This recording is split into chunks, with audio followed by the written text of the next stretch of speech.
Friends of the media, good afternoon. Thank you for coming to the press conference. In a moment, the Chief Executive will say a few words before she takes questions from the floor. In light of the epidemic, please keep your mask on, and as you ask questions, please raise hands first, and then please only ask questions when you're called upon to do so. Now I'll invite the Chief Executive to say a few words. Friends of the media, members of the public, this morning at the Legislative Council, I delivered the 2020 policy address. This is the fourth policy address in my term as the Chief Executive. It covers various aspects of the work of the SAR government. As I mentioned in the foreword of the policy address, I hope I will receive support from the community and the Legislative Council. The title of this policy address is Striving Ahead with Renewed Perseverance. That's actually my own experience in the past year. I believe it is also depiction of what Hong Kong's been like in the past year. Members of the public and I have been through a difficult time in the past year, so it is time for us to move forward. Now, of course, the delivery of this policy address comes at a time when there is a resurgence of the COVID-19 epidemic. I could appreciate that as some members of the public have become less confident and more anxious and worried.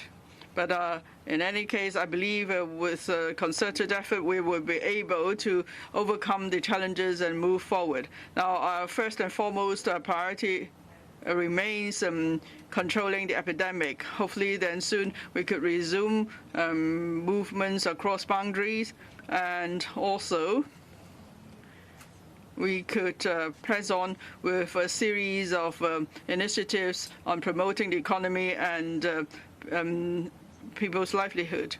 Now, in my inaugural speech, I said this, and I kept repeating this point subsequently. I said that we need confidence is the foundation for hope, and we need also to have the drive to press ahead. Now, we need to have confidence in Hong Kong, and that confidence is derived from our advantage under the one country, two systems. It has derived from a robust rule of law system in Hong Kong, and also is derived from a free business environment. And of course, my confidence also derived from pool of talents we have in Hong Kong. I keep saying this: we have strong fundamentals in Hong Kong, and we have good talent. So as long as we work together, we are able to relaunch Hong Kong. Now, for this policy address, we receive staunch support from the Central People's Government. Now, for the mainland, they are embarking on a new development pattern of a dual circulation. For that is a domestic and international dual circulation, and we have a strong advantage in that respect. We believe we could be the intermediary in this in the international circulation, and also we could offer our professional services as we participate in the development of the domestic circulation. Now, there is a particular chapter on the support of the central government. That chapter is for me to give an account on the achievements we've made during my visit to Beijing. So I have listed out everything there, so you don't need to go through various chapters to look for the information. But then more importantly, as we look at the different support offered by the central government, we have to bear this in mind. In particular, Mr. Han Zheng said that whatever is conducive to maintaining the long-term stability and prosperity of Hong Kong, and improving the well-being of Hong Kong people and promoting greater integration of Hong Kong into the overall development country, the central government will give us full support.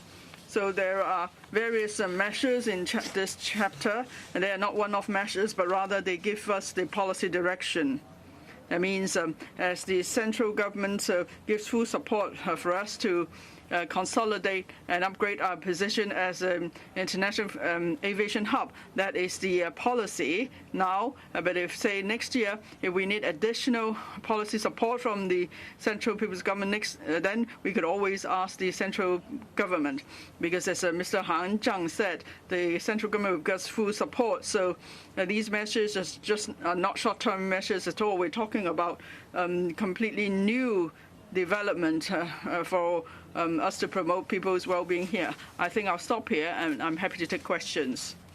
Okay, the floor is open to questions. Please first raise your hands, but before you speak, please identify your organization because there are many reporters here, so 2 questions each. Mrs. Lam, I'm from TVB. In the policy address, it's said that there is a need to step up reform for the liberal studies. So what objectives do you wish to achieve? And then the policy address has been delayed by a whole month. In October, you said you were going to Beijing for discussion. Does it mean that in future, when you prepare the policy address, the Hong Kong government will first go to Beijing first, before they, say you come back to deliver the policy address? And this year, the chapter is on the youth development and nurturing talent. And since I assumed office, I attach great importance to education. And I must reiterate to the education sector, in the past few years, our focus is to address the insufficient resource problem with basic education. A few years ago, a lot of teachers have complained that their post is not a permanent, rather on contract, and their teaching environment was quite challenging due to a manpower shortage. That's why in 2 years, we have launched plenty of initiatives and made use of 13 billion of recurrent expenditure to resolve these long-standing problems. Besides resolving problems, we would make check on the education quality and also the systematic flaws in the sector. In the liberal studies, since it launched 10 years ago, have been quite controversial. And most recently, we can see that a lot of social dispute, and a lot of the private secondary schools have been arrested and made us worried that in school and in classroom, what kind of education our students are receiving. I'm not putting all the problems under liberal education. However, it give rise to a lot of debate. Therefore, we need to reform the liberal studies curriculum. The goals of reform have stated in the policy address. Help this policy become a steadfast foundation, and also to training their critical thinking skills, and also to rationalize contemporary learning topics and learn about national development. And specifically, and how should this subject handle the curriculum and assessment, and also the evaluation of teaching materials, and also the weighting at universities and to examine our way for the education for secretary to deliver. And they will also introduce the future directions for the liberal studies. And for my trip to Beijing, 3 years in Chief Executive, this is my 4th policy address. If I could have a series of support measures before I announce the policy address, and also make the trip to Beijing to lobby support from central ministries, I'm more than happy to do so. However, that is not what we can do regularly. Well, since the policy address is a duty of the Chief Executive, this year is special, in which that Hong Kong have experienced multiple headwinds, and the central authorities fully understand. And Hong Kong's economy came across a lot of difficulty, which the central authorities have empathized, including the social turbulence in the later half of last year, and also the launch of the national security law, which drew the sanction from the U.S., and also the COVID-19 pandemic that lasts for about a year. In this context, the Chief Executive took the initiative to launch a series of initiatives that, despite this environment, we can receive the support from the central government. Well, with this support, we need to discuss of the specifics. So it have given rise to this trip to Beijing. So it doesn't mean that we need to visit the central government every year for the policy address. It also demonstrates, well, due to the extraordinary factors, the central government, within a very short notice, will coordinate a lot of the ministries, in which that, what I would say that we have this series of support measures as outlined in the supplement. Another question? The reporter in the middle row. It's from RTHK. So firstly, about the teachers question. So you said the government will enhance the quality of teachers through measures in respect of entry to the profession. What sort of measures are you talking about? And does that mean there will be political screening for people who want to become a teacher? And secondly, about the possible citywide COVID testing. Under what circumstances will the government roll out a new round? And when will the testing be made compulsory? Will a lockdown be imposed during the process? And how can Hong Kong manage on its own when you say the government will not ask for help from the mainland? And Thank you. Well, of the two questions, first, let me just repeat that I attach utmost importance to education and education in Hong Kong. In the past 3 years or so, we have devoted huge resources, and they are permanent resources, because I don't want the teachers to be under a lot of anxiety and worries about the positions in schools and the teaching ratios and so on. But it is time for us to take a very serious look at the various aspects of our education system. And the point you mentioned about the quality of teachers is one of the very important components, because how students learn from their school much depends on the quality, the commitment, the dedication, and the professionalism of our teaching staff. So when we said that we will enhance the quality of teachers, first we of course would expect the education institutes to do their part, because teachers are trained in universities. And so we expect the teaching institutions to do their part in preparing graduates to come into the teaching profession. And then we expect the school sponsoring bodies and the school management committees of the schools in recruiting and appointing teachers. They have to look not only for academic excellence, they have to look at the character of these teachers. And the third is, of course, in-service training. So whether the teacher is a fresh teacher, a teacher upon promotion, or a teacher undergoing some specialty training, the Education Bureau will take on a role to arrange and to support all these training programs for teachers. We also have a role in the discipline of teachers, because the Education Authority is the registration authority of all teachers in Hong Kong.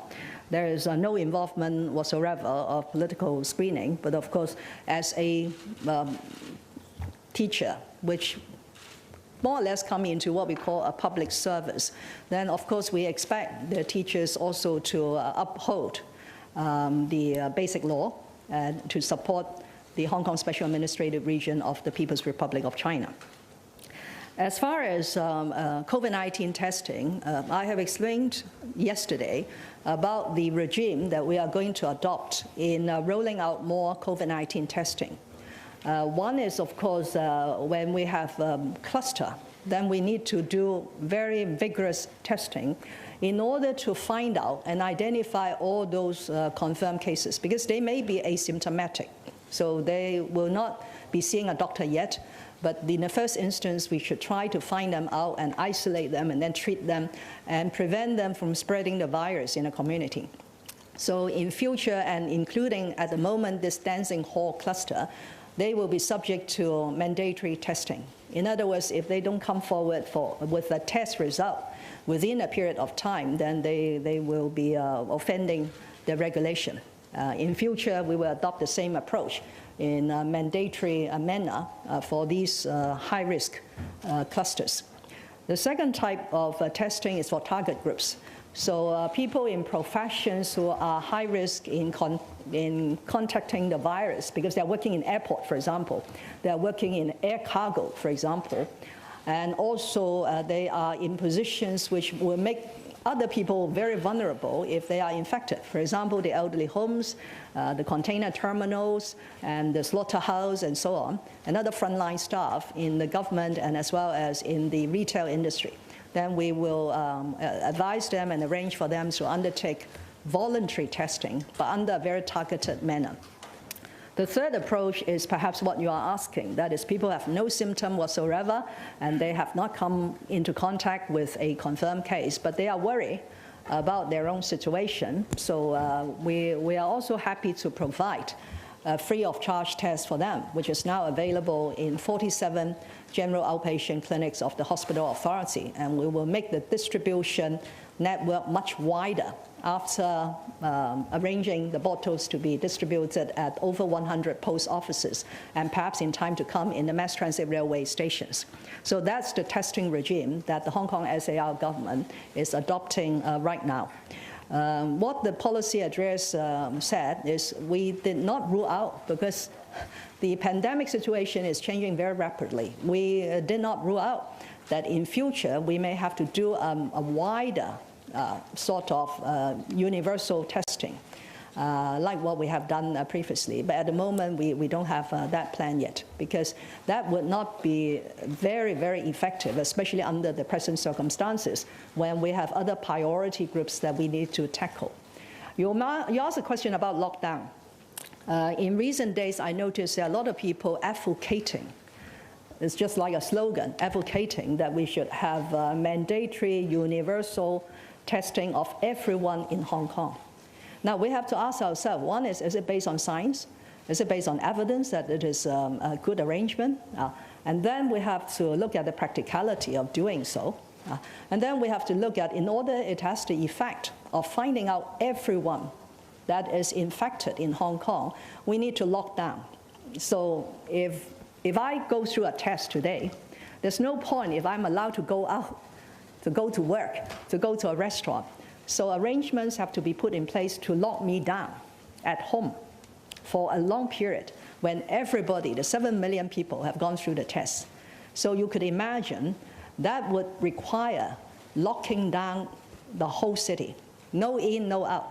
Airport will have to be closed, okay? The land borders will have to be suspended. And then a stay-home mandatory order for everyone until everybody has been cleared and the infected being found out. And that would at least take 4 to 8 weeks. Last time we did it 2 weeks, hundreds of laboratory technicians and over 100 centers testing 1.7 million people. If we're going to test 7 million, assuming that we are doubly effective, that would still be 4 weeks instead of 2 weeks. Can Hong Kong survive with a city lockdown of 4 weeks? Can you, as an individual, tolerate a stay-home mandatory order for 4 weeks? Can we, as a government, find ways to feed you being locked down at home for 4 weeks? Do we have that system? Do we have that capacity? Do we have that law-abiding, compliant population to follow that requirement? I think these are very pertinent questions that everyone who advocates universal mandatory testing should try to answer. Thank you. Next question, please. To the right, the front row, the lady in blue.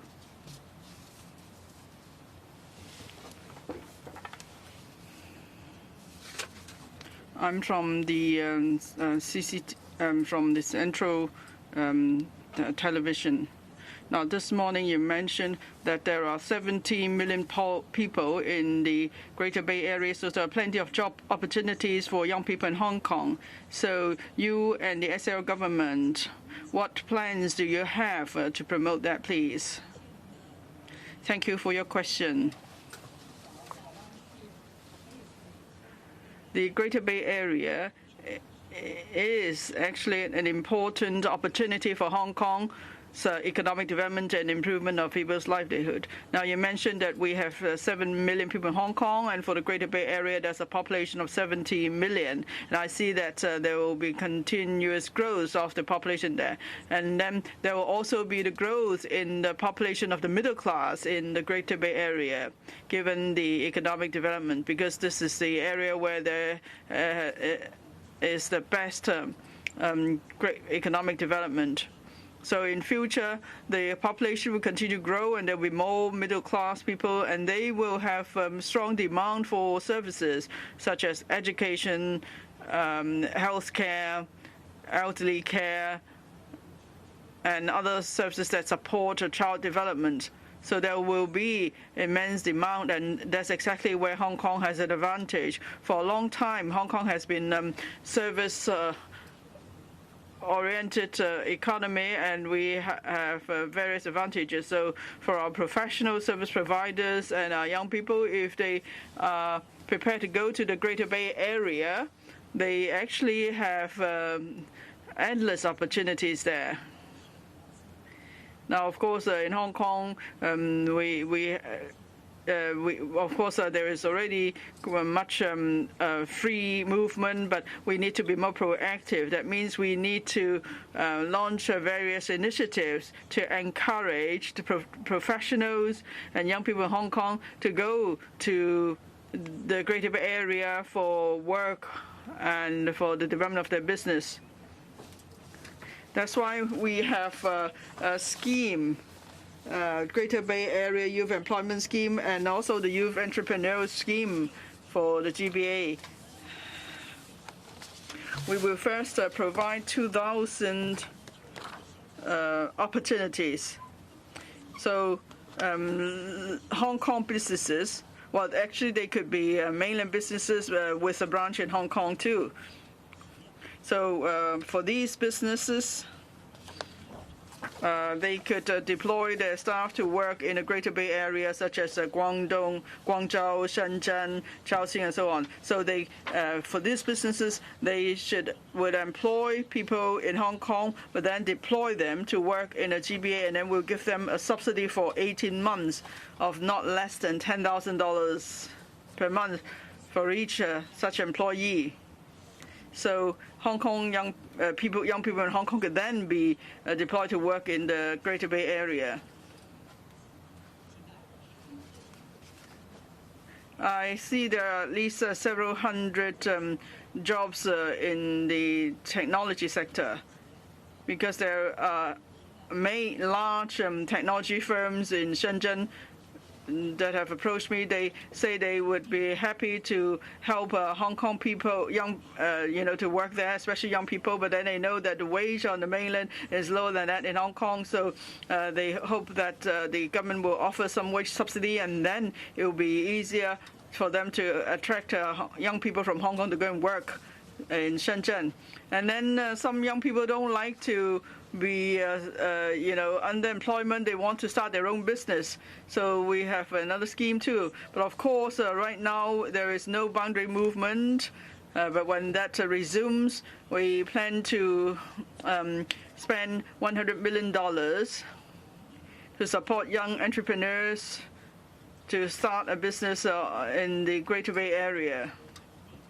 The Guangdong provincial government and other and the mainland are very much supportive of the scheme, and so they have set up entrepreneurship centers. For example, there's a Shenzhen Hong Kong Dream Factory. So young people could go to cities in the Greater Bay Area, and the Guangdong government has agreed to give the same support to Hong Kong young people as they would to young people on the mainland. And then there are these various such initiatives for us. For example, for the legal and construction sector, there's already opening up to professionals from Hong Kong, and so for professionals from Hong Kong, it will be easier for them to go to the mainland to work. I hope that through the leading group on the development of the Greater Bay Area, we are able to come up with more initiatives that will open up the mainland opportunities to Hong Kong people. Thank you. And Main Power Daily News, 2 questions.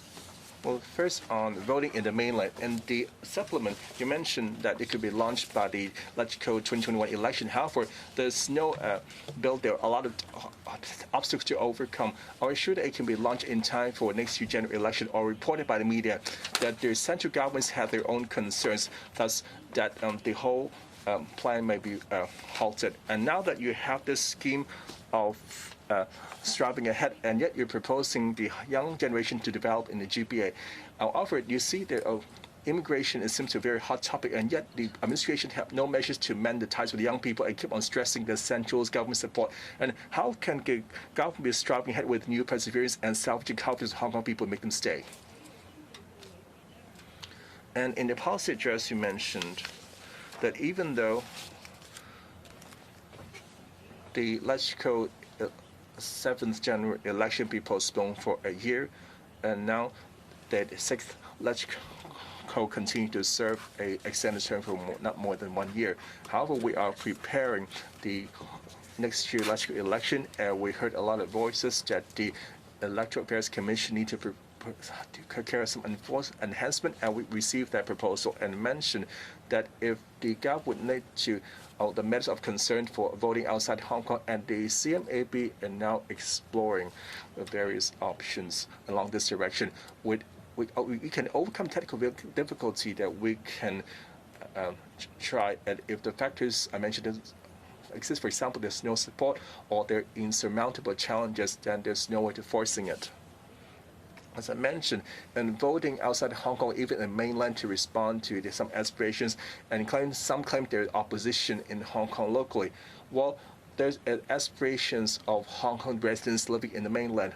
Well, for the Hong Kong residents in Hong Kong, of course, they probably don't see the need of this. However, in the mainland, and just those who are on a Hong Kong return permit are 0.3 million, and just within a year. A residence permit. And whether I visit for Tier 1 cities and in Guangdong, I'll see Hong Kong people everywhere and claim they care about Hong Kong and claim they have a connection to Hong Kong. Why couldn't they vote? And this aspiration has sparked me to look into it. And today, I can't speak specifically on how the proposed bill would take shape and whether be in time for a discussion by the public. As for this year's title on the striving ahead with renewed perseverance, they apply to everyone. And Hong Kong government has survived the challenges, and now we are starting afresh to lead Hong Kong. And all sectors after the pandemic, as things have changed, we have entered a new normal, and therefore we need to start afresh. It's not necessarily targeting, not allowing people to emigrate.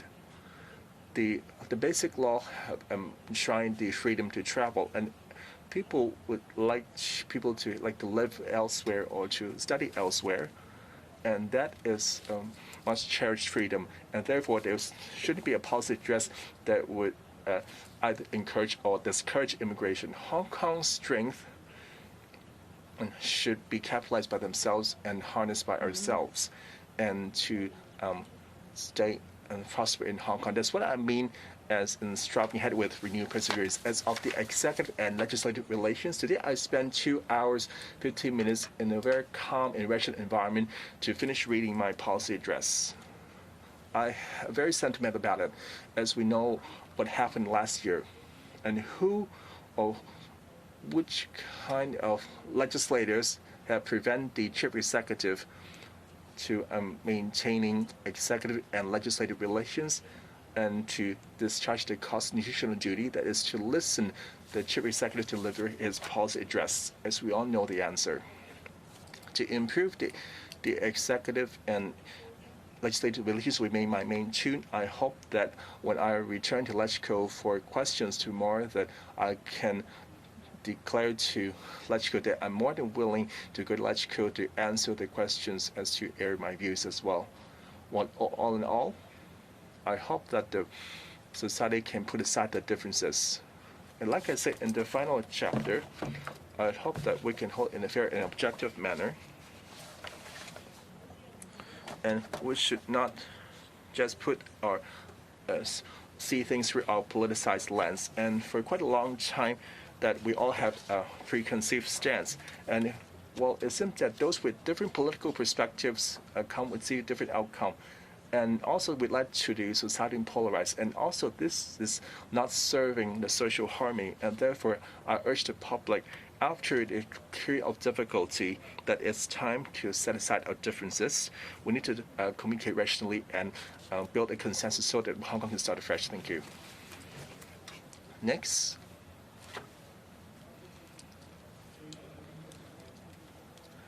In the middle row, in the most left. Now news. And Chief Executive asked about education, and just now you mentioned that there are issues with the education sector, and in your speech you mentioned that there are problems with the general studies, and about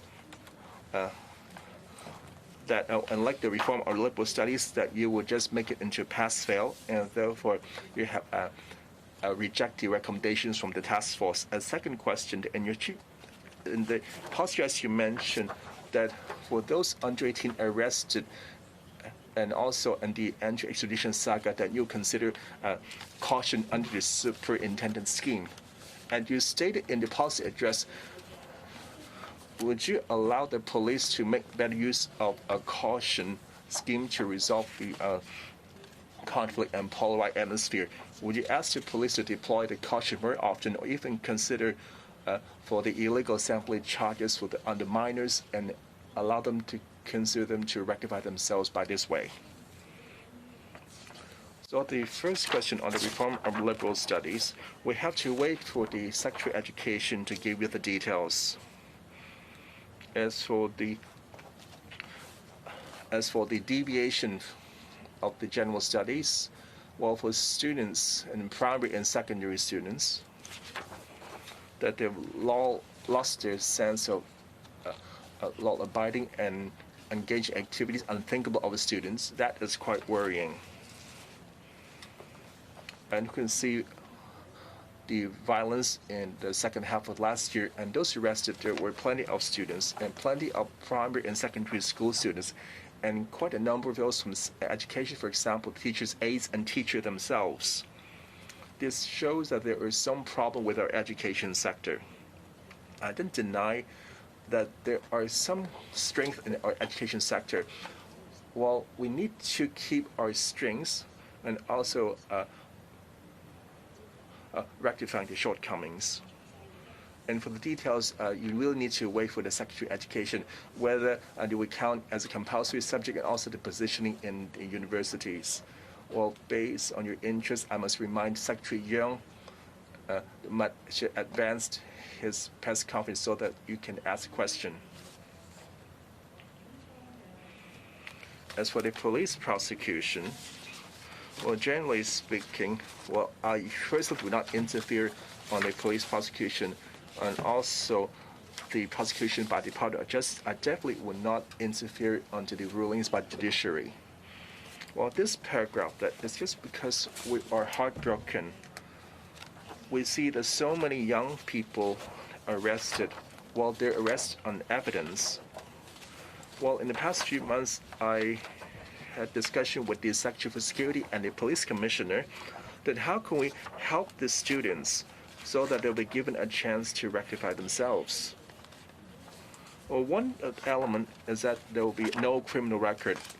Otherwise, there'll be a lot of trouble for them when they leave back to study, and also get a certificate of no criminal conviction would affect their future. Well, we had with consensus with Commissioner Chris Tang, and by using caution by superintendent, although binding over orders, and also be decided by DOJ and the police. However, we all agreed that we can make use of this way. Well, let me allow to share some statistics. Over 10,000 arrested and non-prosecutions, and 2,370, and those under caution by superintendent, there are not many. since they only apply for those under 18. The only 19 that were cautioned by the police superintendent discretion. So there's no prosecution, thus they have no criminal record, and they would be released. And serve some kind of counseling, and also on imposing bind-over orders. There are two types of bind-over. One, that were directly offered by the police, and there were no criminal charges laid. So this student would not need to go through judicial proceedings, and there were no criminal record. And the number is very small, at 11 only. And that class is quite numerous. They need to go through judicial proceedings. In English, it's called ONE, bind-over.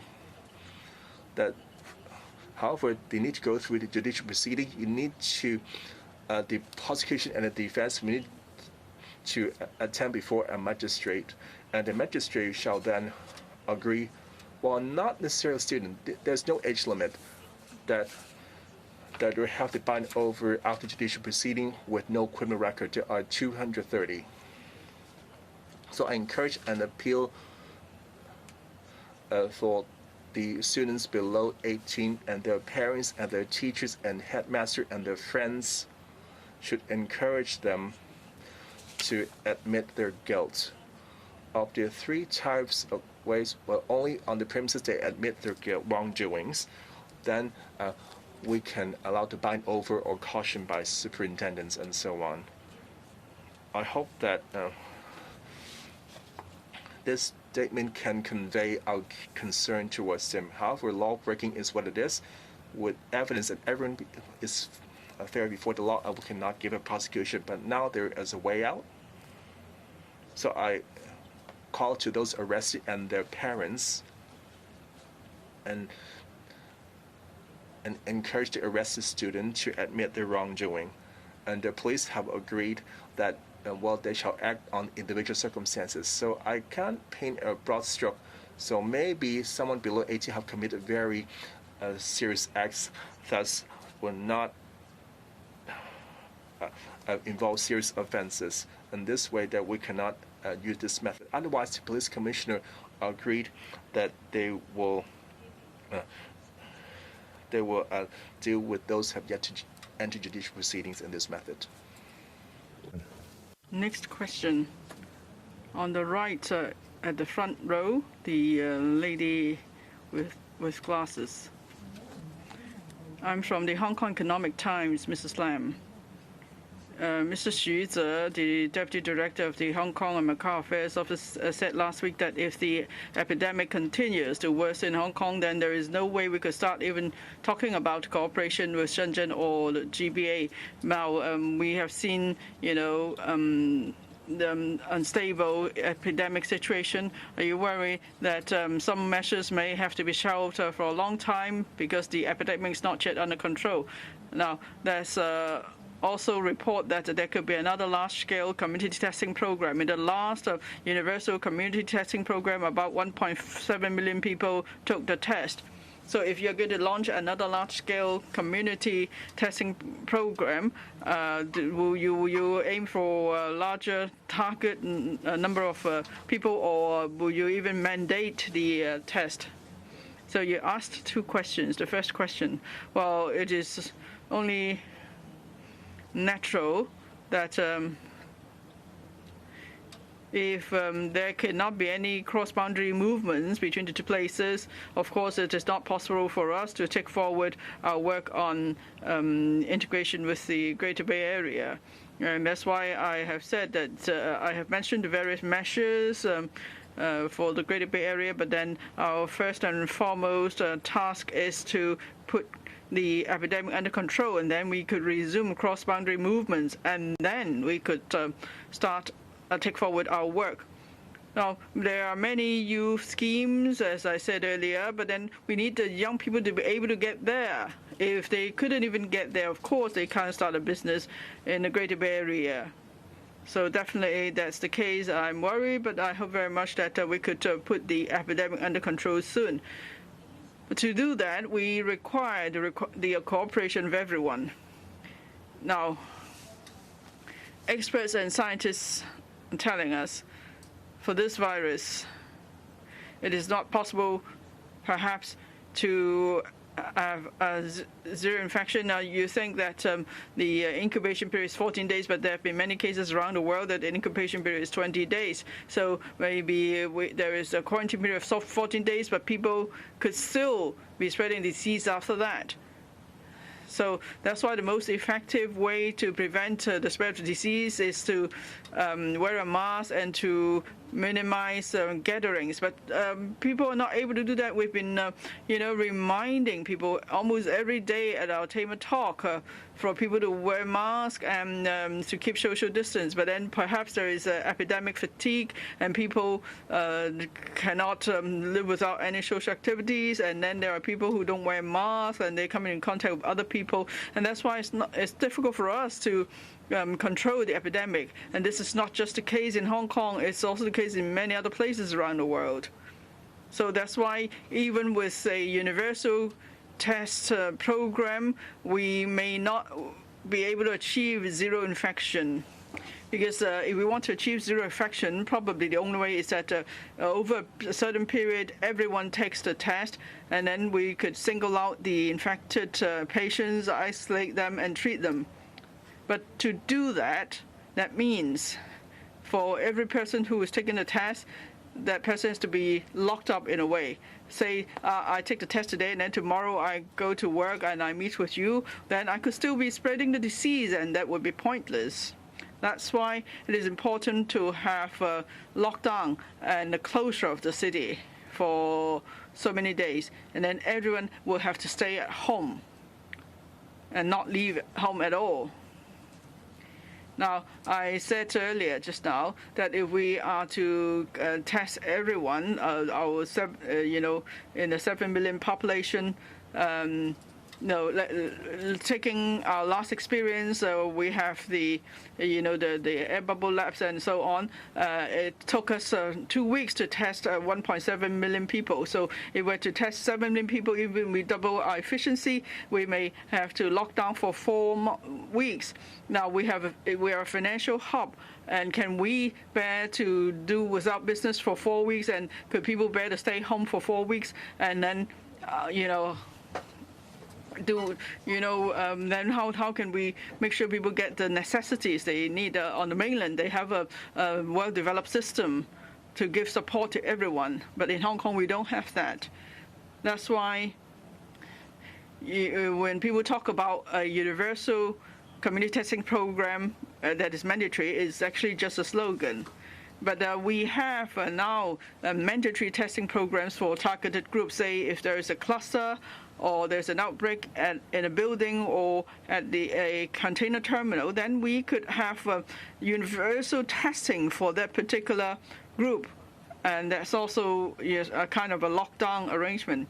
Now, we will, send people to collect the specimens, and then the whole area has to be sealed off. I've told the police already they have to do that. So everyone has to stay there and get tested. They can only leave if they test negative. But that can only be done for a limited area. If we are to do it for the whole community, it will be really difficult. That's why in the policy address I said that I wouldn't rule out any possibilities. Say if there is a need for us to do large-scale community testing, well, we do it. For example, a housing estate, say with 5 blocks and 8,000 units. Say if there's a large number of infected cases there, then we will close off the entire housing estate, and then say at a nearby football pitch or whatever, we will do tests for everyone. Everyone has to be tested and before they could leave. Thank you. Next, please. On the left, second row. This is from South China Morning Post. A following-up question for the external voting. Is it the case that Beijing is reluctant to have the polling station being set up in major mainland cities, so that you didn't mention anything about it in the policy address? You just now said that you won't proceed with it. You won't proceed with it if there are obstacles that the government cannot overcome at the end. So do you mean there are legality issues or logistics ones? The second question is, could you please give more details on the mainland vaccines you have mentioned in the policy address? When will they be ready? And how do you ensure the public confidence over the safety of mainland doses? Thank you. Thank you for the two questions. First of all, in the policy address, I mentioned that although the electoral elections have been deferred for 1 year, we have received quite a lot of views about improvements to the electoral arrangements. Like special queue for elderly people, like using electronic means to dish out the ballot papers and so on, including, of course, a desire, especially by Hong Kong people now living, working, and studying in the mainland, to be able to cast a vote on the voting day. So all these are now being considered by the Constitutional and Mainland Affairs Bureau. So, of course, in the course of considering these proposals to come up with a piece of legislation, we have to address the issues that you have highlighted, that is the legal, the logistics, and so on. Of course, for every government initiative, we want to proceed with consensus. But unfortunately, in every place, particularly in Hong Kong, it's quite a luxury to ask for a complete consensus. There will be differences in opinion given Hong Kong's diversity. For example, if you ask me, I would say the Lantau Tomorrow vision is wonderful for Hong Kong. I have outlined the 6 advantages and the economic benefits of Lantau Tomorrow vision, but still there is a lot of objection. But we still proceed. So I wouldn't agree that whenever there are obstacles, I would not proceed, because that would mean a very lame duck as our government if whenever there are obstacles that one would not proceed. So similarly, for the voting in mainland, we are considering the various factors. There is no CPG angle. Let me make it very clear. This is a Hong Kong issue. But of course, when we have decided to implement, then we need some support and advice from the central government on whether this is possible in a mainland city to set up polling stations and so on. But the idea of having or allowing Hong Kong permanent residents who are registered voters to cast a vote is an idea of the Hong Kong SAR government based on the aspirations of Hong Kong people living, working in the mainland, conveyed to us over the years. As far as the mainland vaccine, I have no detailed information to provide. What I have got from the central government is if there comes a day that despite the efforts made by the Hong Kong SAR government in vaccine procurement, that you still face problem. If you read very carefully the actual articulation, then the central government has promised to help us by earmarking a certain proportion of vaccine either developed or produced. It's not entirely developed. It could be developed elsewhere, but produced in the mainland for us to use. The ultimate objective is to ensure and safeguard the health of the Hong Kong people. At the moment, I have no more to disclose about the vaccines now being produced and developed in the mainland of China. 下一條提問，左手邊前排呢一位。Next question on the right, on the left, front row. From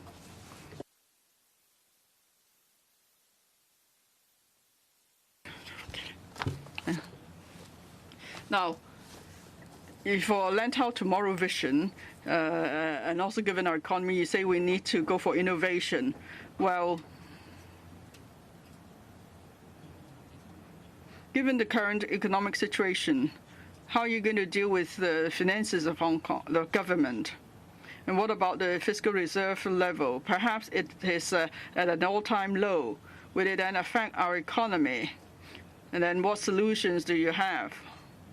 That's the first question. Second question, the title of your policy address is Striving Ahead, or with perseverance and so on. And there's also mention of relaunching Hong Kong. But what about yourself? Are you going to relaunch yourself? And would you consider a second term?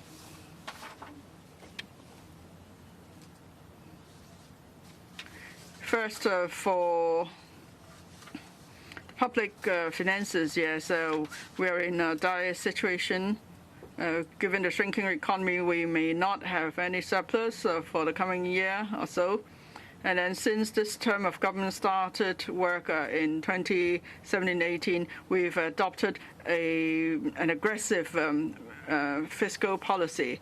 We have double-digit growth in healthcare and education spending, for example. And that's why our expenditure level is really high. Probably it's the highest among all terms of government, that is in terms of increase. And then we've had 3 rounds of anti-epidemic fund. We've spent $380 billion. So that's why we have to control public finances very stringently. I fully support the financial sector in that. I've been involved in the financial planning work. For example, in 1997, there was a need to lay off civil servants, and we needed to reduce spending by 5%. So I've been through all that. I know how difficult it is, and so now this is time for us to have stringent control over our public finances. But how can we address these difficulties? There is only one answer. That is our economy rebounds. So when that happens, then we'll get revenues. So we need to have economic growth. And for that to happen, there's no way we can do without, integrating with the overall development of the country. Because you look around the world in 2020, our country is probably the only country that will have economic growth this year. So Hong Kong has this advantage. There's no reason why we should give it up. And we will go to other places to see how they could help us boost our economy. Well, let's not forget. Let's not even talk about the United States. They have sanctions over us. And now, since you mentioned the Lantau Tomorrow vision, well, Lantau Tomorrow vision is not going to make our financial position worse, because it is a really good investment.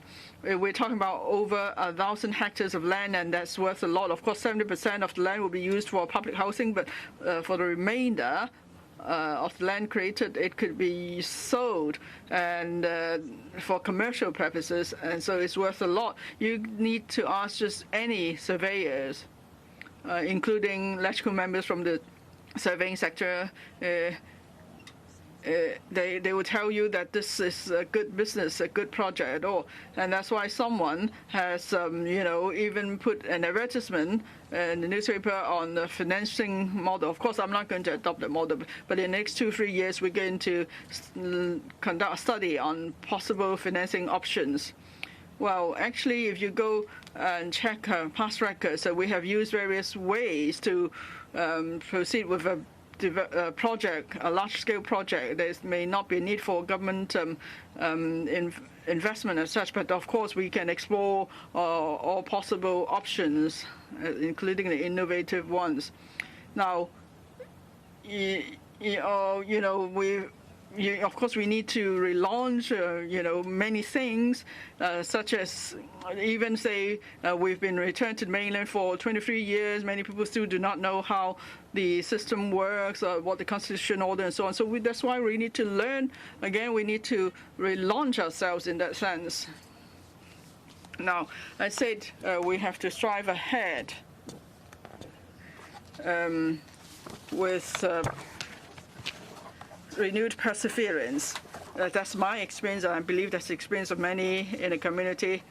Renewed perseverance. Perseverance means that if we go through, we are able to overcome tough times, then we'll emerge stronger. So that's the spirit we adopt as we build a stronger foundation for Hong Kong, and that's all I think about. Thank you. 右手邊後排嗰位就記者。Next question. I'm from Hong Kong 01. Now, the policy address talks a lot about one country, two systems, and support of the central government integration with the Greater Bay Area. So, there's much mention of that in the policy address. So, we, considering more the mainland angle, the Pen Democrats commented that you are not putting Hong Kong people first and you are instead imposing restrictions on education and so on. So what is the response?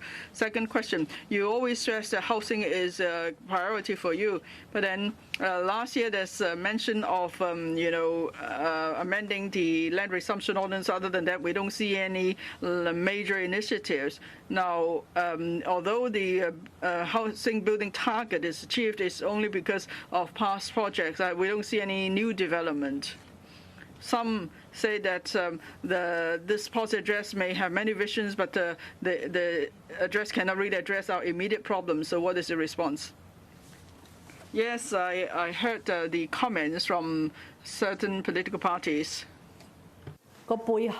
Mention of the centralist government, the intention for care about the Hong Kong people, when I lobby for support and also help with the integration into the Greater Bay Area and integrate into the national framework, that I started with the intention to help Hong Kong people.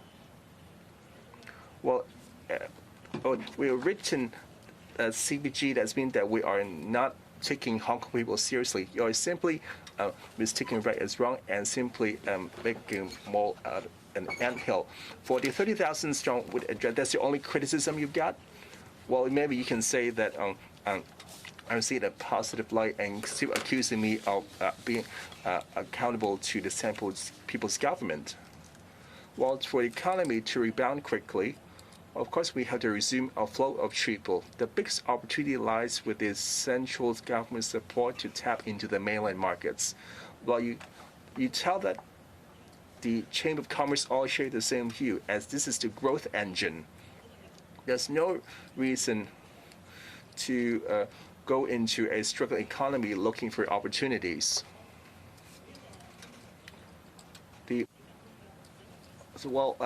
If it involved the centralist people government, because I care about Hong Kong people, under one country, two system, our political system, our constitutional order need to put on the right track that is for the Hong Kong people. Otherwise, we cannot fail to safeguard national security, and also the safety of Hong Kong people could be undermined, and that is very clear. And the Central People's Government accepting my proposals and also other pro-Hong Kong measures is not really for the Chief Executive myself, but it's for the sake of Hong Kong people. Let me say that clear. And we are making good progress for housing. I hope that you can check out our supplements that we shall invoke the land resumption ordinance. And for the private land need to be used for private housing, public housing, we shall rely on the land resumption ordinance.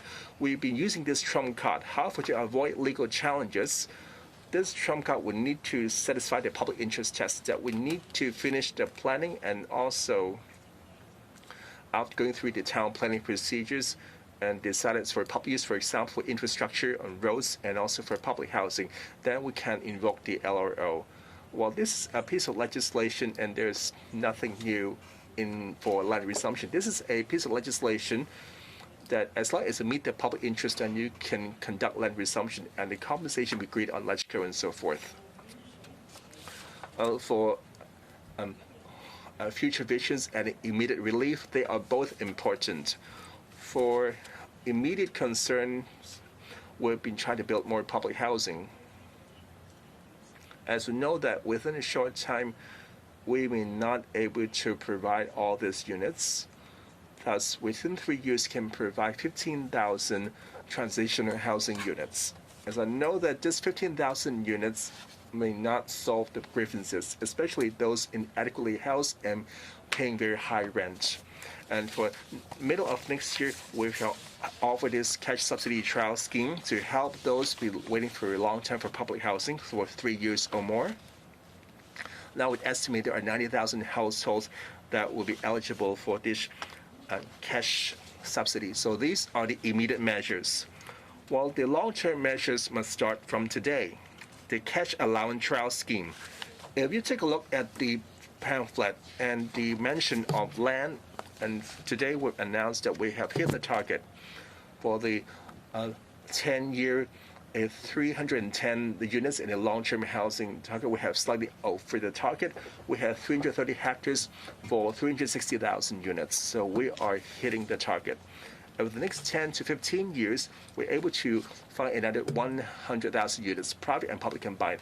Just now, the figure I mentioned was just public. And well, now for 10 to 15 years, we have, especially for the Northern Link in the north at NT&W. And going down the road, if we don't start the planning now, then we have nothing to continue. That's why we need to discuss land out tomorrow on Friday, that we need to plan for a long-term land supply and do what we ought to do, and also for the infrastructure. And see, this arrangement have been quite clear that and how we should handle the supply, and we explain every figure. Besides, the policy address serve as a reference, and please take a look at the supplement. Next question. And the lady in the front row. AM 730. I noticed that in the forward of the policy address, you mentioned to those the social turbulence as those working against the anti-government actions, and you claim that the law enforcement agency may invoke the national security law to prosecute the dissidents, and you mentioned that the major directions of the policy address will be about confidence. And just now, other reporters have asked, well, the government's position on last year's social turbulence and also the eruption of deep-rooted conflict have never reviewed it and also done nothing to mend the rift. And how can you rebuild the public confidence in the government and also make sure that they can also see the rainbow after the storm? And the anti-government acts. Well, there's no need to explain that most of the acts are anti-government acts. And also this year it called for mutual destruction, and means that there will be was a boycott of government's initiatives until the chief executive stepped down. Then the demand will be answered. So it's not that we anticipated the dissidents and happen so forth. And just want to recap what happened in the past. And this anti-government acts to a certain extent may violate the national security law. And inside the NSL, there are similar offenses. However, we all talk about evidence, and not that whatever the CE says that all the criticism of the government will be banned. This is impossible. And the causes of what happened last year is getting clearer, that the one country, two system is not being accurately implemented, that all the things involving the CPG will stir up a lot of opposition. For example, in the 2003, the Article 23 legislation, and also 2012, the national education, and 2014, the August 31st decision which led to Occupy Central, and also the opposition to the amendment to the Fugitive Ordinance. They go along the same vein. Whenever it touches on the Central People's Government, and also including the current anti-update effort. So as long as the Central Government's were involved, and how do you ensure that the public will have faith on the vaccine?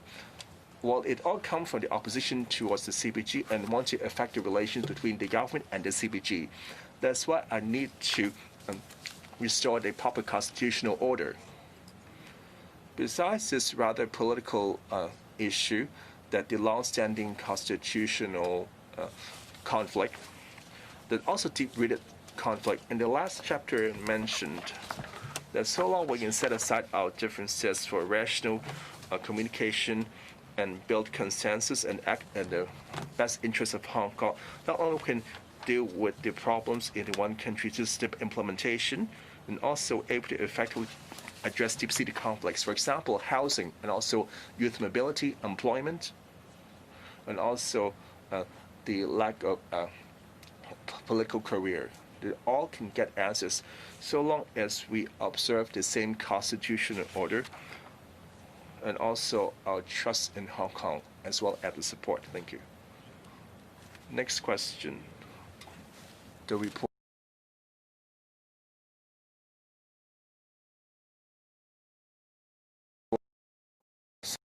Television. In the policy address, you have great links on the Shenzhen, Hong Kong, also the Greater Bay Area. In terms of integration,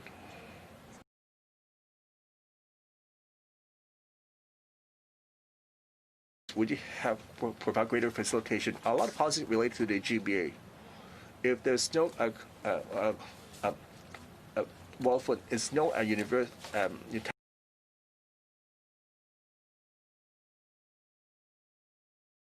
and your trip to Beijing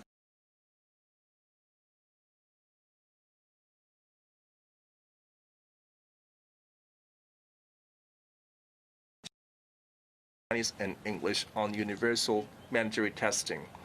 First, I admit and recognize that to integrate into the national development framework, we need to do our work on the Greater Bay Area. We have to resume the flow of people on both sides.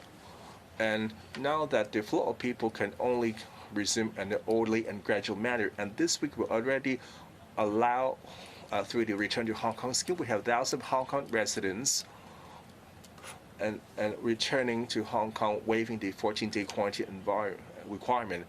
What Hong Kong were not able to assure the mainland, that's why we're still subjected to 14-day quarantine requirement. We'll try to achieve this goal, but I'm afraid they will not rely on this one-off universal mandatory testing, and I explained many times already. And a related question that what did the central government care about in my trip to Beijing? They cared about the welfare of Hong Kong people. That's why Vice Premier Han Jing, when meeting our delegation, has suggested that whatever measure that could conducive in maintaining long-term prosperity and also promoting integration of Hong Kong, that the central governments and various ministries will support. That's with the full support. And since you are from Shenzhen, the collaboration between Hong Kong and Shenzhen must operate under the one country, two systems, not the Hong Kong learning from Shenzhen or the other way around. Under one country, two system, we can leverage our creativity in looking for a sweet spot for integration and synergy.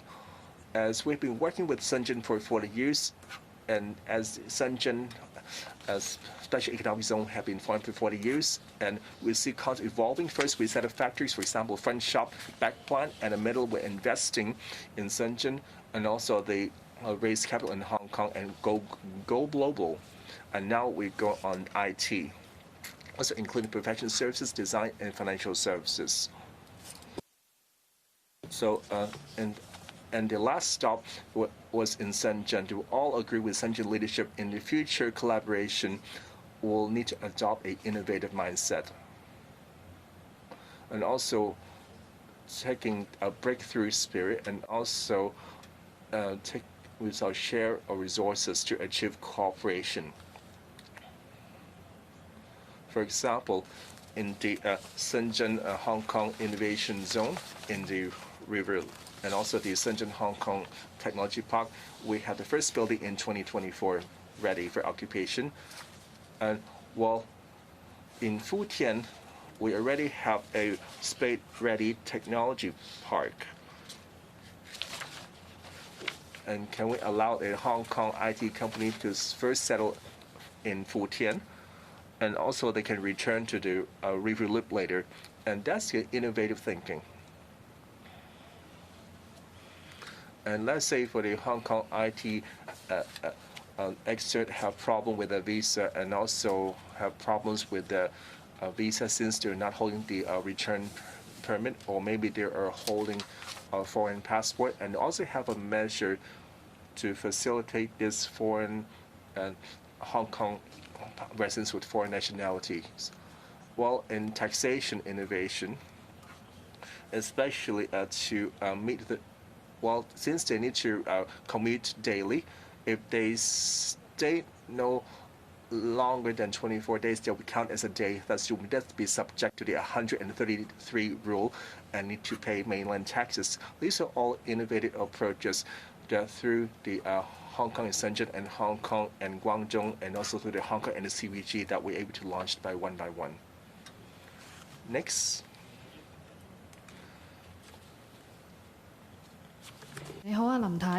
Mrs. Lam, I'm from Apple Daily.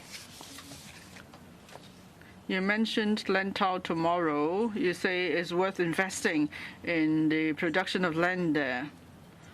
Well, there are many people in Hong Kong who have become unemployed and they are in financial hardship. So shouldn't you care about their aspirations too? You are the chief executive for Hong Kong people. Many are in financial hardship now. Would you first address the problems before you consider long-term investment? That's my first question. Second question, as you replied to other questions earlier on, you said relaunching means you will be leading Hong Kong for another year or so, and you're not thinking further than that for now. Now, you have taken on board the views of many in the establishment camp. Is it because you're still trying to secure the support of the pro-establishment camp? You do not know if they will support you to run for another term, and that's why you have therefore not yet made a decision on that. Is that true? First question, well, your understanding is wrong. It's not a case that we care only about long-term investment in Lantau tomorrow vision, and then we do not care about the aspirations of the public. Now, this policy address has 33,000 words, and most of it is about the needs of the people. And Lantau, even Lantau tomorrow is about the future housing needs in the next 10 years. You know, what about people in their 20s now? They hope, probably they want to be able to buy a home when they are 40, and where does the housing come from? Where does the land come from? So this is all about the aspirations of the people. Of course, the immediate concern is about unemployment. That's why there's a chapter on creating jobs. And also there's a chapter on how we could improve our security net to help people who have become jobless. Now, we are providing more jobs in 6 other sectors on top of the 30,000 jobs that we're creating. And then there is another scheme for 20,000 jobs, in training opportunities. And then in other sectors, there will be jobs with government subsidy, especially for fresh university graduates. So we're still working out the actual number, but we're talking about quite a number of jobs, and it's all in response to the unemployment situation. Now, when there's high unemployment rate, the economy suffers, and we are even offering transport concessions. We're extending various the transport fare concession schemes, and these are all initiatives we've taken to respond to the needs of the public. I hope you will study carefully the 33,000-word policy address. Second question. Now, it's based on an assumption of yours. Now, I'm the fifth-term chief executive of Hong Kong. This is my 4th policy address in my term. I hope that in the coming year or so, we're able to put in place the various initiatives proposed in the policy address. Maybe I won't be able to see all the initiatives are being successfully implemented, but at least I hope I could build a strong foundation. So for the next term of government, so they don't need to start afresh. That is my position now. As for the views of the pro-establishment camps, well, if they're good views, of course, we'll take them on board. If there are certain suggestions that I cannot really take on, and I do not think they're in line with the public interest in my mind, then I will not take them up. So it certainly has nothing to do with, what you mentioned about political exchange or, concerns about the election and so on. Last 2 questions. I'm from Commercial Radio, Mrs. Lam. Now, there's the mention of the concept of a zero infection in the policy address, but then you also said mandatory universal testing is not practicable. So do you have any ways to achieve zero infection then? At the beginning of the month, you told the media that it's difficult to achieve zero infection, but now you set a target of zero infections. It's because that's what the mainland wants. Is it all about trying to resume cross-boundary movements? And what do you mean by zero infection? Do you mean 0 cases for a continuous period of 14 days? And if we achieve a zero infection, what we get in next? Will we have the health code? So what is the whole scheme? And second question, there is no mention of political development at all in the policy address. Last year, there was this major social incident in the community. So how about your relaunch to respond to the aspirations of those people? Now, last year there was demand for an independent inquiry. There's no mention in the policy address this time around. So, but then you suggested some sort of inquiry in the policy address. But is that idea, aborted or what? Your first question. What do you mean by zero infection? I think there are many different versions. Well, maybe we could be talking about zero infection for a certain period. In fact, we achieved that at one point. And actually, I think people are happy when there's not a 4:30 press briefing. But in the policy address, we just saying this, that we try to achieve that. We just want to give people confidence. And it's not that we have a certain way to define this zero infection. I'm just saying that the SF government is trying very hard to achieve that, but it will be difficult to achieve that. Before there is a vaccine, it will be very difficult to achieve zero infection in Hong Kong. Even around the world, you see there's resurgence of the epidemic. Even for the mainland, which is done very well, they still have sporadic cases. And every time they have local infections, they would take strong action. That's what the mainland does. Now, so as a political official, we just want to set a target for everyone to work towards. It's not that we have, set a target date. By that date, there will be no more infections. No, it's not like that. Political development. Now, before we could restore the constitutional order in Hong Kong, it is probably difficult for us to see any constitutional development. If by constitutional development you mean a further democracy or universal suffrage for the chief executive election and in accordance with Article 45, well, then and we know why this cannot be done. In 2017, there was a Liberal proposal so that we could eventually achieve the universal suffrage for the chief executive election. But then there was the Occupy Central, and then there was non-cooperation movement in the Legislative Council, so it's not possible.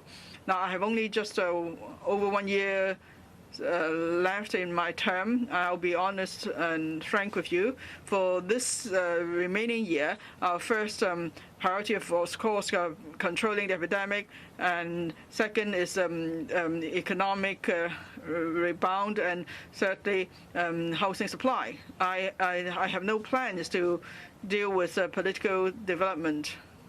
Now, you mentioned an independent commission, right? To review what? Review? Last year, I told you, given the current political climate, it's not possible to find people to join this independent commission. There is no basis to do it, therefore. But, we've been through this tough time. Now I have a better idea of the deep-seated conflicts. I could write an article on that. First of all, constitutionally, people resent still one country, two systems. Secondly, for some reason, people don't have a strong national identity. And thirdly, people do not have a good understanding of the basic law and the PRC constitution. And fourthly, people are affected by various political climate. And fifthly, there are external forces. Of course, this is about the constitutional aspect of things, but for the economy, we don't have enough diversity in the economy. People are not able to share in the success of the economy, and we're not able to address the housing issue. Now, I've been in public office for over 40 years, so I fully appreciate all these problems. That's why now it's time for us to tackle this problem one by one. Instead of, appointing a commission to do a study for a year or two, it's not about, just stalling things. But I think instead you want me to take action, immediate action. So for the next year or so, I hope I'll be spending every day in addressing the deep-seated conflicts in Hong Kong.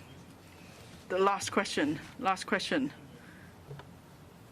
The one in white, please. Mrs. Lam, I'm from the Oriental Daily. I have two questions. First one about oath-taking by public officers. In paragraph 19, you said that within this year you will be submitting a bill, but it's already end of November, so can you really make it? Does it mean that there won't be any public consultation if you table this bill soon? And then if people, violate their oath, will they be put in jail? Second question. Now the epidemic is worsening, and we don't see, any hope of an economic rebound. And you have less than $800 billion left in your reserve. So would you still proceed with the Lantau tomorrow that costs $624 billion, and that's a conservative estimate? Is it because there are now no more 19 members from the pandemocratic camp in LegCo, so you want to take this opportunity to push this project through? Well, it seems that you've asked three questions instead.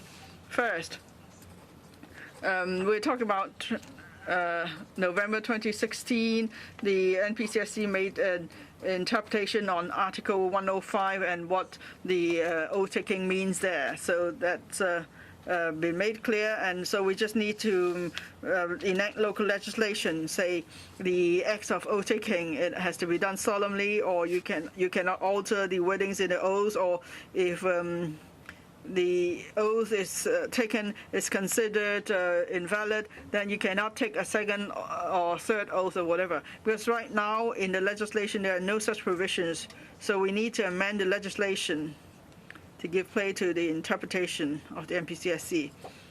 And then there's a decision made on the 11th of November, which is to further explain the 2016 interpretation. That is, you've taken an oath and you've assumed office, but then there's a violation of the oath, and there are certain that you have to show the certain responsibility. Now it's been made clear that means you will be immediately disqualified. But then how can we act in accordance with the law to give effect to the immediate disqualification? So again, it's about enacting local legislation. Now, Article 6 of the National Security Law says that all public officers must take an oath, and so we're still studying the scope of application for this requirement. And so far, we cannot decide yet which public officers need to take the oath as we enact legislation to give effect to the NPSC interpretation of Article 104. Now, can we do it in time within this term? Well, you have to ask Mr. Eric Zhang, because I've given over a year to study this. For the Lantau Tomorrow vision, from February to now, we have spent $310 billion on giving relief to the people. And now when we talk about the Lantau project, we're just talking about doing a feasibility study, say on the alignment of the route of the link road and so on. And it costs just $500 million. And then in future, when we have to proceed with infrastructure projects like reclamation costs, building roads, bridges, and so on, for the Lantau tomorrow, well, we could consider these aspects when we consider the financing option. I'm quite confident this will be a project that makes money. So if it's going to make money, maybe we don't need to seek funding approval from LegCo. The money doesn't have to come from the public coffers and so on. So these are all possibilities we could consider. So we have to take an objective, balanced view. We are not talking about spending $600+ million now or $1 billion now, but rather we're just talking about doing a study. Because without the study, there's no way we could decide whether to proceed with such a large project. And then the so-called $600+ billion, most of it does not involve reclamation, because this doesn't cost much to do reclamation, but it's all about infrastructure. Building roads and bridges cost money. Whether we have Lantau tomorrow or not, we have to build such roads and bridges, because for Tuen Mun and now new territories where there's serious traffic congestion, you've been reporting every day. So we need to deal with the congestion. So we need to build roads. It's just a matter of the alignment. For the Lantau Tomorrow road and railway network, believe that it's a better option. So don't blame everything on reclamation. It's not true that reclamation costs several $100 billion. Now, about withdrawing our establishment proposals. It's because we've heard views from members. There have been several meetings and members did not show support, so we don't want to waste time. That's why we've withdrawn all these post-creation proposals, because these are directorate posts. We're talking about, tightening the belt, and the public may question why we still want to create these posts. That's why we will review all these posts one by one together with the Secretary for the Civil Service. So I won't leave it to the relevant political officials to say what posts to create. And if we are to create posts, they will be supernumerary posts. They won't be permanent posts. So if we need to do this review, of course we have to first withdraw those papers. It's not a question of trying to jump the queue or whatever. It's 1 hour and 30 minutes, and I've answered many questions. Thank you very much.